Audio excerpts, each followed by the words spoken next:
चलिए बात भोपाल की कर लेते हैं। एक और बड़ी खबर सामने आ रही है। पंडित धीरेन्द्र शास्त्री ने मांगी माफी। राजा शास्त्र बहू को लेकर दिए बयान पर उन्होंने मांगी है माफी। सोशल मीडिया पर किया मामले को लेकर पोस्ट। बड़ी खबर आपको बता रहे हैं। कसार समाज है जो इसको लेकर लगातार विरोध कर रहा था और अब पंडित धीरेन्द्र शास्त्री ने इसको लेकर माफी मांगी है।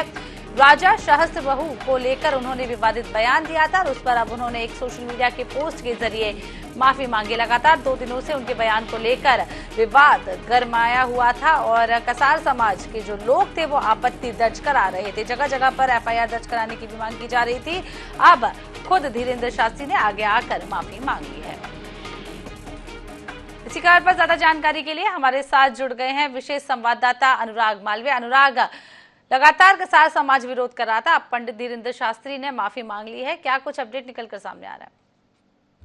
देखिए, बिल्कुल अगर देखें तो ये पूरा मामला लगातार बढ़ते जा रहा था और कल कई जगहों पर यहाँ तक कि डीजीपी के पास भी जो है अलग अलग सामाजिक संगठन के लोग पहुंचे थे और जिस तरह का ये पूरा घटनाक्रम हुआ उसके बाद पंडित धीरेन्द्र शास्त्री ने देर शाम कल एक ट्वीट करके इस पूरे मामले में खेद भी व्यक्त कर दिया है। हालांकि अभी भी कुछ जो संत हैं, एक पंडित कपिल शर्मा है, उन्होंने पंडित धीरेन्द्र शास्त्री को चैलेंज किया और कहा है कि वो बताए कि शास्त्रों में इस तरह की बातें कहाँ लिखी है जिसका वो शास्त्रों के नाम से उल्लेख कर रहे हैं। तो निश्चित रूप से ये विवाद अभी खत्म नहीं हुआ है, लेकिन उसके पहले ही कहीं ना कहीं धीरेन्द्र शास्त्री बैकफुट पे आ गए हैं और उन्होंने इस पूरे मामले पे माफी मांगी है। अब देखने वाली बात ये होगी क्या उनकी माफी से संतुष्टि होती है या नहीं। ये अनुराग, लगातार धीरेन्द्र शास्त्री की ओर से आए दिन कुछ ना कुछ ऐसे बयान आते रहते हैं कि वो विवादों में घिरते जाते हैं। क्या कुछ कारण निकलकर सामने आ सकता है कि वो इतना विवादों से नाता क्यों रखना चाहते हैं?